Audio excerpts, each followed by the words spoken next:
news, current affairs, facts and opinion. Their future in our hands. Markets, globalist technocrats versus the people. A line in the sand. The McIntyre Report.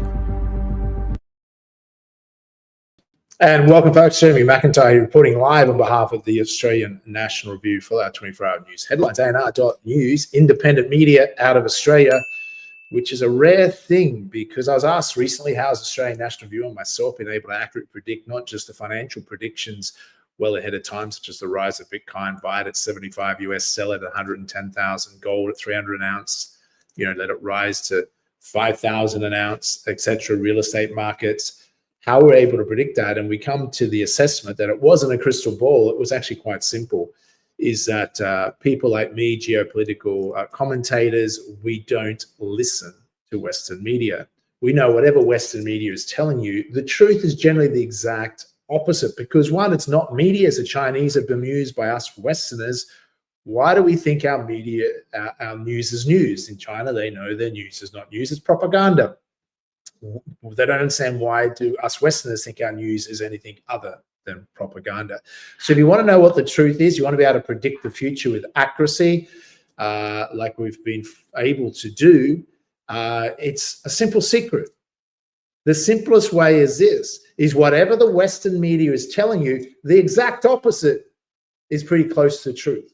At least you're heading in the right direction. If you don't have time to be a geopolitical commentator, to be a citizen journalist and study this stuff relentlessly, you might have a day job slaving away to pay off a Rothschild's mortgage. Which leads me to, what is this war between Iran and Israel really about? Well, let me give you a clue. When they tell you in Western media what it's about, that Iran is an evil regime and must be toppled for female rights or whatever, and the people want to overthrow the regime, you usually know that's a lie. When they tell you America and Israel is winning, you know that also to be a lie. The exact opposite is occurring. Just like they told you, Ukraine, we must stand with Ukraine, democracy. Unprovoked invasion by Russia. Now we all know, anyone who's done any basic research, they were Western propaganda. That was Rothschild propaganda. That was lies. It was an unprovoked invasion. Russia had every right to step in and protect Russian ethnics in eastern Ukraine, in the Donbass. And there was a genocide going on funded by the 6 satanic individuals that also founded the fake state of Israel. So what's this war really about? All wars, remember this, all wars are banker wanker wars, and the banker wanker family that loves to have a war after war for hundreds of years, their families were known for it, is the Rothschilds. It's also listed in the Epstein files if you didn't bother to check them. If you have a look at the Epstein files, here we have the Rothschilds. Who did Jeffrey work for? Yes, well, on behalf of, here's a $25 million payment to Jeffrey Epstein from, who's it from again? That would be the Rothschilds Group. On behalf of Edmund de Rothschild's holding, collectively the Rothschilds Group, collaborating with Ariane de Rothschild. Now, that's not the only connection in the Epstein files. There's plenty of it. It references also Jeffrey Epstein and the Rothschilds are talking about the Ukraine war and how they were behind that and how they were looking at to overthrow Putin. As we told you, the deep state, which is intelligence agencies in America, including the CIA, largely controlled by Mossad, Israel. Israel was a fake state created by the Rothschilds. We now know that to be true. They even claim it themselves. They even boast about it. So if you understand that, God did not create Israel in 1948. The Rothschilds did. Do the Rothschilds believe in Israel? Are they good Christians? Traditional values? Would you let your kids stay at the Rothschilds' mansion? Would your child be safe? Of course not. So this is not a conspiracy family. This is a real family to study history. And where are the Rothschilds from? I just wonder. Eastern Ukraine. I just wonder why they want to slaughter Russians. Is it to make it Israel 2? Because they know something we also know, that Israel 1 is falling. Israel 1 right now is getting wiped off the map. And you know what? Secretly and not so secretly around the world, the majority of people are cheering on Iran. Why are they cheering on Iran, including Americans, against even America, against their own country? Because I know this war is a provoked war by the sick satanic state of Israel. All wars are what? Banker wars. And the bankers are the banker wanker family, Rothschilds, who also control the Federal Reserve and is the reason why you pay income tax. Yes, that's right. The Rothschilds invented income tax. Why? So the governments could take money off you, up to 50% of your work, so you become a slave to pay back the fake money these fake Jews print through the fake Federal Reserve. The Federal Reserve is neither federal nor has any reserves. And it's a scam that they took over and created a private bunch of bankers. And I wrote about this in my first book, 1999, what I didn't learn at school, but wish I had. Strange they didn't teach us this at school. But as a result of knowing this information, I've been able to consistently predict market trends well ahead of time. I don't say that to impress you, but impress upon you. What I'm trying to highlight here is you don't have to dedicate your life to being a geopolitical commentator or an expert or an analyst to figure out what's going on. If you don't have time for that, because you're preoccupied with material survival, because you're a slave to the Rothschilds banking system, whether you like it or not. Yes, you pay income tax, you're a slave to them. You pay a bank mortgage, you're a slave to them. You have high cost of living, high property prices, say in Australia, you're a slave to them, whether you like it or not. So you're so busy, preoccupied doing that you may not have time to study geopolitics. So the shortcut is simple. Whatever they're telling you in the media is a lie, because it's not media, it's Western propaganda owned by the same group of people. Are they going to tell you that you're a slave to their scam system, or are they going to tell you a different narrative? They're going to continue to populate with different narratives, like they're suggesting that somehow Israel is winning. They're not. As we said from the very early stages, Iran will win this war, and Iran is winning big time. And how do we know that? Well, even if we didn't have our analysis and decades of knowledge and understanding, some basic common sense things, we could just tell you by what Western media is telling you. So let's have a look at this, shall we? And we have breaking news now from the United States. A resolution to curb Donald Trump's military powers in Iran has again been blocked by Republicans, this time in the House of Representatives. It is a win for the US president, who is speaking now on Iran with this message to diplomats in the country. We also urge Iranian diplomats around the world to request asylum and to help us shape a new and better Iran with great potential. It's a country with great potential. There's much better future for Iran. It's now beginning. It's going to be, I think, a great future. The US president is also pushing to be part of the negotiations to decide Iran's new leader. So such the arrogance of them. Yeah, I'm sure Iranians, you should surrender to this bully, and whether you like Trump or not. Trump was elected based on MAGA, Make America Great, America First, Israel Last. But he's now Israel first and clearly America last. Why should America be fighting Israel's wars in the Middle East? They shouldn't be. But what sort of great future would Iran have if they surrendered to Israel and America? I can probably give you a clue, as you could too. Let's have a look. Why don't you look at Libya, Afghanistan, Iraq, Gaza, parts of Lebanon, and eastern Ukraine. That's your future, Iran, if you don't stand up and defend yourself. And well done to Iran for being prepared and having the military might and having the balls and the courage to defend their own country. They may not be perfect government, but if you think being controlled by Israel, who want to genocide children, America, who's their proxy army that sent a missile and killed 170 girls at school deliberately, and think that's okay.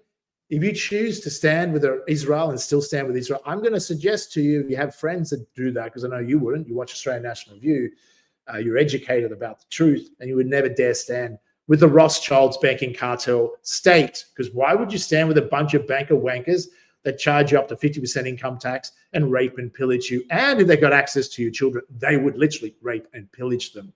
That's the sort of people we're talking about. We're not talking about God's chosen ones here. We're talking about the devil's chosen ones. Trump, unfortunately, MAGA is dead, is my belief. That's what I would say. Many others are saying that. We warned 12 months ago, and we were at CPAC reporting live from Washington last February. We said, the bad news is, guys, the Trump administration is completely gone Zionist. They have complete and utter control. Mark Levine, one of the most despicable Israeli stooges, spoke there, calling for the eradication of Gazans. Palestinians are below animals. It's an offense to animals to even call them animals. They should be eradicated. Now, imagine if we said that about Israelis. We would be, obviously, that would be a crime, but they can say it about other people. They can make you think Islamic terrorism is a big evil in the world, yet hide the fact that it's Israel that recruits and funds and creates Islamic terrorism, when most Muslims, including in the country I live in, such as Indonesia, are very peaceful people, and they actually get along very well with Christians, and many of them are Christians. So the idea of Muslims want to take over the world and a threat to the world is Israeli Western-controlled propaganda. And people suggest that, even people in Australia, even on social media now, they are so scared they will stand with Israel as it genocides children and think they're on the right side. There's Christian Zionists just because their church pastors get paid by Israel to push the false narrative that somehow this is Israel, the biblical Israel, despite being created 76 years ago. And somehow the Rothschilds were founded are God's chosen ones. Like, they didn't bother to fact check that. Was there no fact checkers in 1940? I don't know. But people are brainwashed, folks. Western media is not media, it's propaganda. So whenever you're taking any of your sources and basing, is what he's saying true, tracing it back to Western media, going, well, this is the truth, and he's saying something different to Western media, so he clearly doesn't know the truth. Well, you're a moron if you have friends like that. Anything in the Western media is a lie. So go the exact opposite and you'll find the truth. Now, at independent media, if we make a mistake, we're happy to admit it. We have hundreds of thousands of citizen journalists working as sleuths, as detectives, for free, because they care for the truth, fact-checking and finding and digging for the truth. That's how you know the truth about this world. And great independent journalists such as Tucker Carlson, Candace Owens, Ian Carroll, Whitney Webb, and Dave Smith, and many others out there.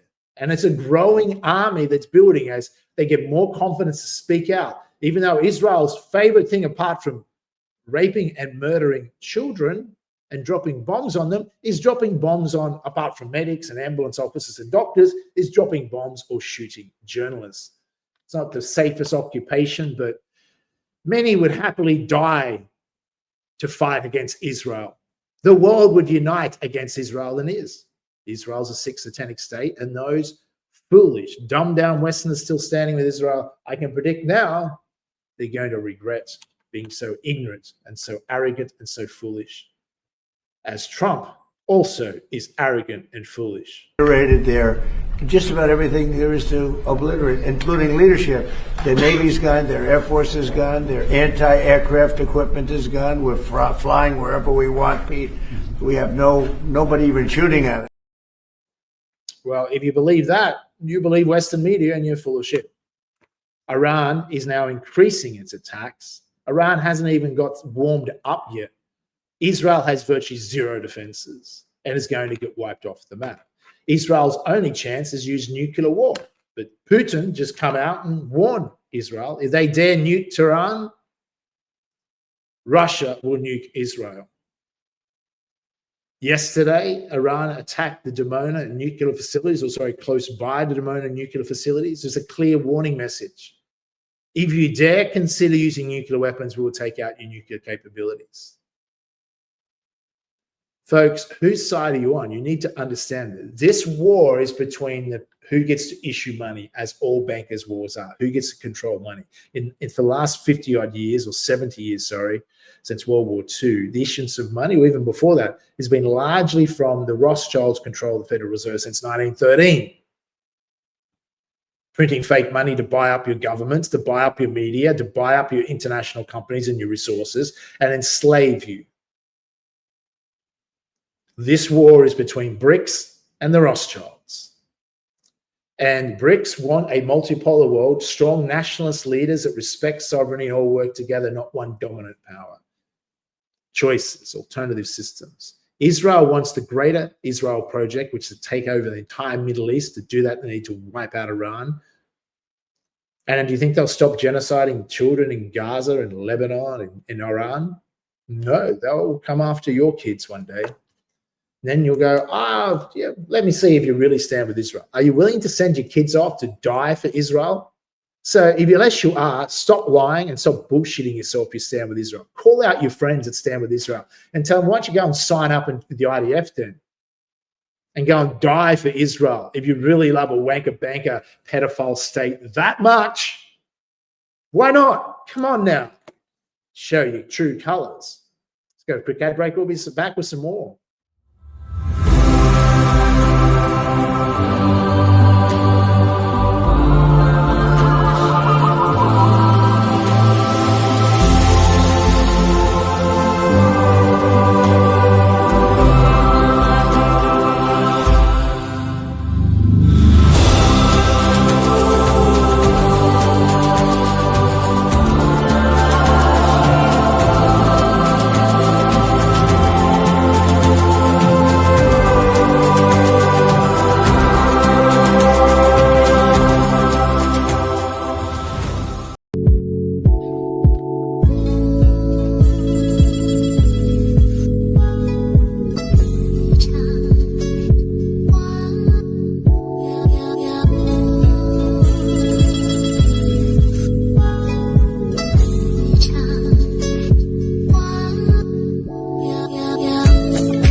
The McIntyre Report. Welcome back, folks. Australian National Review, independent media out of Australia, and A&R Adult News for our 24-hour news headlines. Well, here's an interesting take. Iran has now closed the Strait of Hormuz, leading to surging gas prices and risking the global economy. Of course, there was no way to know that that was going to happen. General Dan Kane, the chairman of the Joint Chiefs of Staff, warned President Trump that Iran could close the Strait of Hormuz. President Trump acknowledged the risk, but told his team that Tehran would likely capitulate before closing the strait. Oh, what the?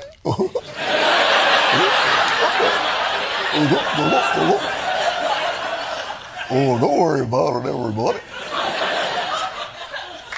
Gee, who would have thought that a guy who did this during a solar eclipse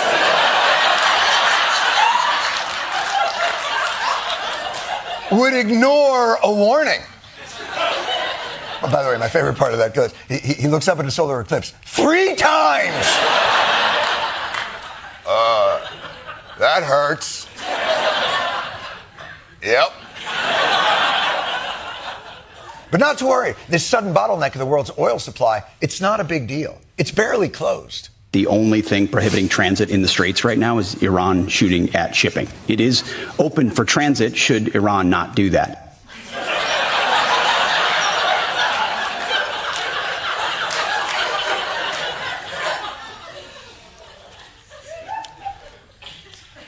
Other than Epstein, it's a wonderful island. It's open except for the shooting? Come on, man. Yes, well, even the left side of comedy is getting lots of fodder from Trump. Iranian ballistic missiles strikes focus on key Israeli military sites such as Nevatim Air Base near Beersheba and Tel Nof Air Base, both of which house the billion-dollar Israeli F-35 fighter jets and other high-value assets. Additional targets included the Hatzerim Air Base in the Negev Desert and the Mossad headquarters in Tel Aviv. This is the Fatah hypersonic missile and the Shahab-3, and we'll look into the details why the Arrow missile failed to intercept the Iranian glide vehicles, all in the video ahead. The U.S. traced the launch location to a valley south of the Iranian city of Shiraz. Iran has launched its largest ever attack on Israel, firing 180 ballistic missiles. These missiles traveled more than 1,000 miles from this valley to reach Israel's most populated city and military sites. Yeah, it's very interesting.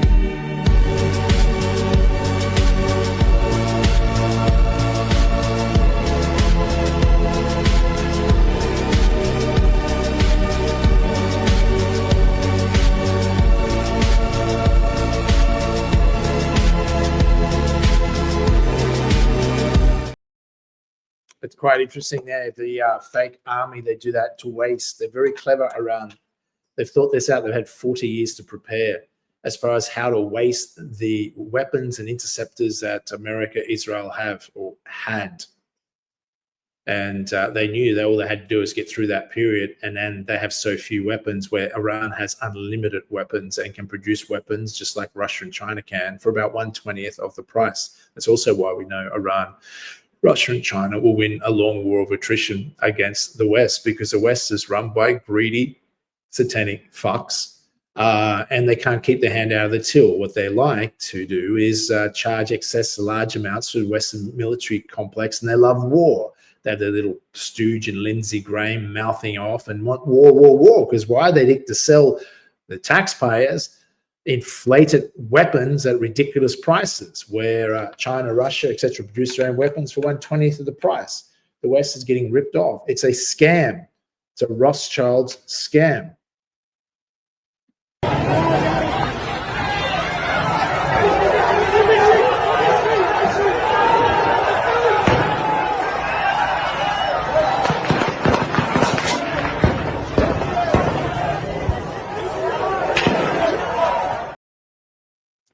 Will regime change occur in Israel? Netanyahu's popularity is only at 27% well before the war.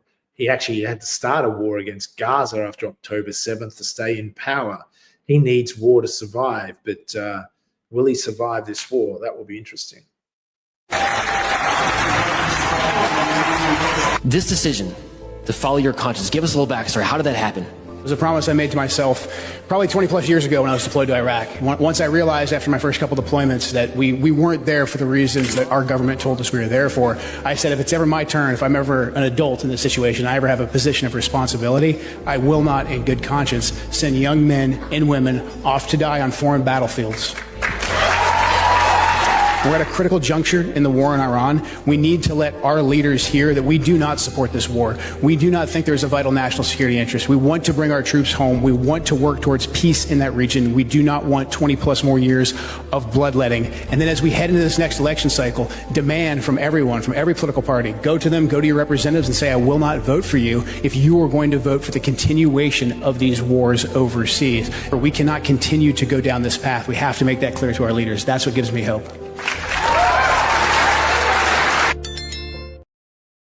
Well said. That's Joel Cantu, was number 2 underneath Tulsi Gabbard in the intelligence part of the US government, and he's come out clearly saying there was never a threat by Iran. Of course, we know this already. It is highly believed that Trump was leveraged or tricked or played or manipulated by Israel to launch attacks on Iran. Admittedly, he may have little wiggle room. However, it's not necessary. The only nation that needs regime change is Israel, and possibly now even America may get regime change. Finally, I want to just ask you about Iran's position on how this war ends. Of course, senior military officials in Iran have said that Iran is going to determine when the war ends. Yesterday, I reported that Steve Witkoff has been sending text messages to Foreign Minister Abbas Araghchi, and that the Iranian side had not responded to Witkoff's text messages. And I base this on sources in Tehran, in the Iranian government, that were telling me this. And they also said that messages had been sent through third-party countries trying to appeal to Iran to speak to the Americans and start discussing a ceasefire. The White House reacted very angrily to my report, and they denounced me. They called Dropsite News abhorrent, and they said that we're engaging in America last behavior, and they attacked us for interviewing Iranian officials. They then leaked their own spun version of the story to Barak Ravid of Axios, and they said the opposite is true, that actually Abbas Araghchi has been texting Steve Witkoff, and that the Americans don't want to talk to Iran right now, even though Trump has been saying the Iranians are begging. Then the foreign minister of Iran, Abbas Araghchi, publicly came out and said, I have not written to Steve Witkoff at all, and I haven't been in contact with him since his boss decided to launch this war in the middle of supposed negotiations. Yeah, of course, when Western media and Trump and them are saying, oh, they're begging for a ceasefire, we know that to be the exact opposite. Iran is not begging for a ceasefire. Iran is happy to continue this war for a very long time because holds all the cards. It controls the Strait of Hormuz, which is going to let, and already letting ships through that pay in yuan, not the petrodollar, not the US dollar, which is very clever because this is a war about currency. Who gets to issue the currency or what currencies get used? If the US currency continues to be the dominant world currency, it means the Rothschilds can continue to print fake money and lend it to your fake governments they control. And your fake politicians will charge you real income tax to pay it back. That's how the system works. But if the US dollar is no longer used as the main currency, as a reserve currency, they can't print money and export the inflation around the world. It would call hyperinflation if no one really used it outside the US. It would be like Zimbabwe printing a heap of money. We've seen what happened to that. Because people around the world don't use Zimbabwean dollars, so there's no demand. If they print too much, there's no demand for it, it devalues the money. Makes sense? But if you're the US and the rest of the world uses the US, you can print a lot of money and get away with it for a long time without causing much inflation because it's been exported around the world and the pain is shared. But now it's already causing inflation because they've printed so much since COVID and since the credit crisis and then in GFC in 2008, but then during COVID. To keep the system from collapsing, they just printed so much money. But the can can't be kicked much further down the road. We predict we could be less than 3 or 4 months away from a major economic crash, bigger than the GFC. I know regardless of that, the pain that's coming. What's predictable in Australia, except higher fuel prices? You already got them. Rationing, being made stay at home, just like at COVID, being restricted from even driving your car every second day, increased violence, increased interest rates, increased taxes, including property taxes to where you eventually can't afford your property and BlackRock will happily buy it off you. It's called slow creeping communism, folks. They know they can't just go, oh, we're going to introduce communism because that would be rejected at the ballot. So they do it in a slow, globalist, creeping way. The Rothschilds' plan is they know they can't print much more fake money is introduce central bank digital currency. So to cause a deliberate crash, so the Western banks will crash and they'll go, look, to protect everyone's money, we're going to issue central bank digital currency. You now will be a complete slave where they can expire your money, turn your money off, watch what you spend it on and control what you spent it on. Complete and utter control. If that's what you want, stand with Israel. Stand with the Rothschilds, banker, wanker, cartel, satanic, pedophile state. If that's what you're into, maybe, I don't know. But if you're not into that, you should be hoping that Iran and the BRICS nations win, where you'll have a better world, a multipolar world, national sovereignty. And you want to start supporting a nationalist leader. A good leader for Australia and Western nations will only show up when the people are ready. And they're not going to show up when Australians are half bamboozled and think one nation's a solution, not knowing one nation is controlled by the Zionists, just like the Greens, just like Liberal, just like Labor. You don't have choices at the moment until you demand a choice and start supporting nationalist leaders that support Australia, don't support foreign interests. Leaders appear when the people are ready, not beforehand.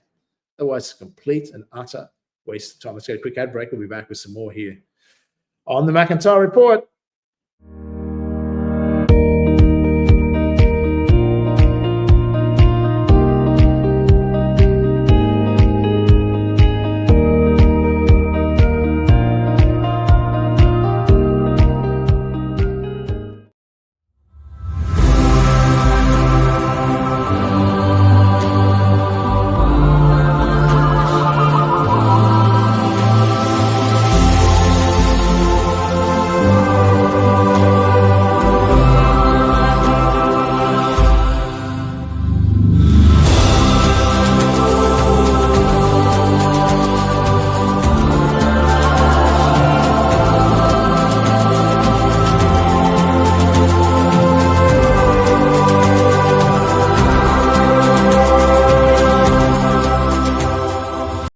The McIntyre Report.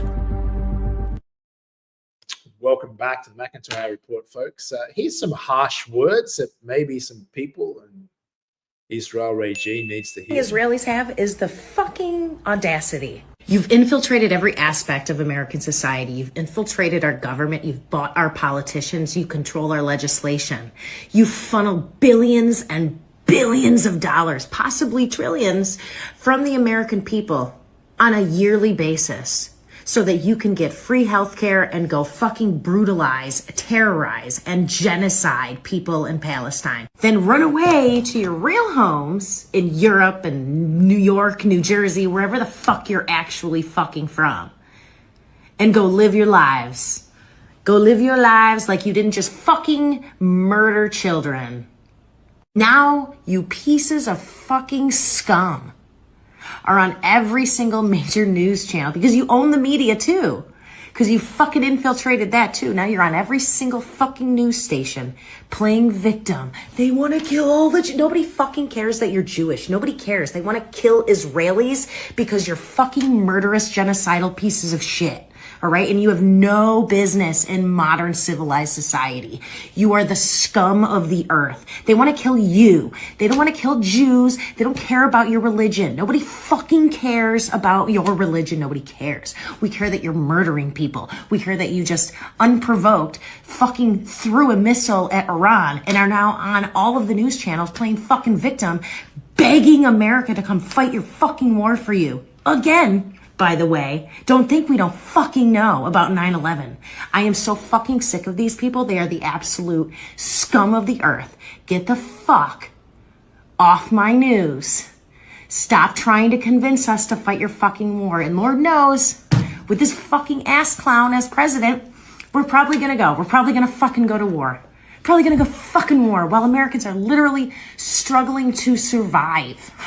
We are in so much debt. We can't afford housing. We can't afford food. But let's send billions to fucking help Israel. These fucking scumbags that don't deserve the fucking dirt on the bottom of my shoe. Well, sometimes people need to hear the truth, don't they? Now, some people might be offended by someone swearing, but how we might offend a particular religion or particular group of people. Fuck off. What's offensive is dropping bombs on children. In Gaza? What's offensive is targeting innocent civilians in Lebanon and Gaza and wherever else Israel wants. What's offensive is pretending to be a fucking victim when you're not. That's offensive. So cut the bullshit out. The game is up and there's changes coming in this world. People had enough. And the world changes when people go, had enough of this bullshit. No longer going to tolerate victim mentality, lies, deception, and motherfucking satanic fucks claiming to be biblical and God's chosen ones. Really, what a fucking scam.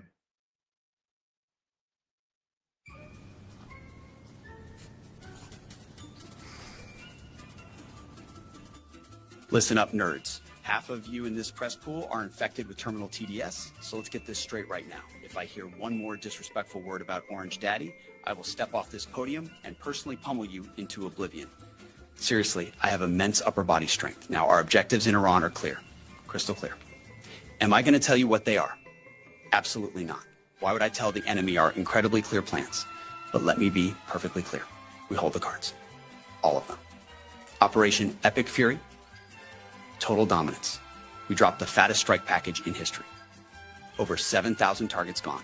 Their entire navy sunk. Kaput. Their capabilities are down 90%. We completely control Iran's fate now, and they will absolutely no longer be allowed to target other Arab countries. I mean, sure, they've been doing it all week, but we are officially forbidding it. This isn't a forever war.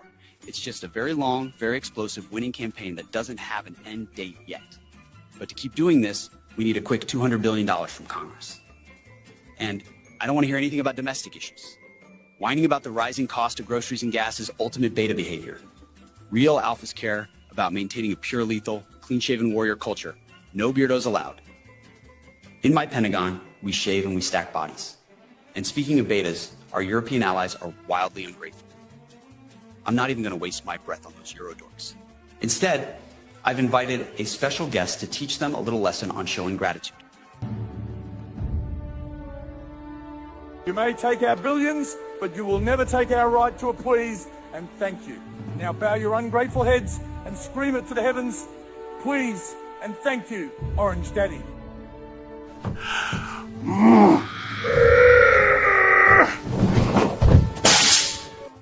Inspiring. Thanks for that, couch fucker. With that, I ask that every American drop to bended knee and pray in the name of Jesus Christ for our glorious, righteous crusade. No quarter losers. And now we'll show you what strength is. America, witness me.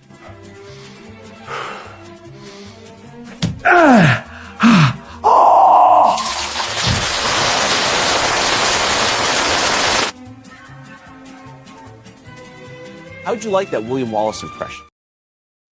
Yeah. Satire and comedy is one of the best ways, political satire, to get a message through to many people, but a lot of truth in that. And then here is him again. No idea. Yeah, right here. You have said that the U.S. military has essentially aerial superiority, naval superiority over Iran, yet we're not escorting ships through the Strait of Hormuz. Why? How did you not plan for this? We planned for it. We recognize it. Because ultimately we want to do it sequentially in a way that makes the most sense for what we want to achieve, and ensure that we're sending the right signals to the world when we do so. So when Chris Wright speaks or we speak, it's based on a full assessment of what we're up against, what we want to say to the world, how that we want them to see and understand the conflict. It's like this whole idea of the war widening. That's what the press wants to make it look like it's widening and chaos is ensuing. No, we're actually closing in on grabbing hold of and controlling what objectives we want to achieve and how we want to achieve them. It's called shaping operations and setting the conditions. But when you shape the environment, you don't always tell. I mean, foolish political leaders and foolish military leaders of the past will hang an exact deadline on it. Or here's exactly when we'll do what we're going to do. Or here's how long it's going to take us. And then if you meet that, maybe you meet it. But if you don't, you fail. And if you're far beyond, we know exactly what we're shaping and why. We're sending those signals working across the interagency. The Strait of Hormuz is something we've paid attention to from the beginning. And the American people can rest assured we will ensure that our interests are advanced, no doubt. No idea. He's a religious, dangerous zealot and a traitor to America. That's all for this episode. We'll be back actually tomorrow with an interview with Davo Neggs to talk about high Australian fuel prices and why Australia is leading once again in the one nation in the world that has the least fuel reserves. We'll talk about that tomorrow on the McIntyre Report. Until then, take care, folks.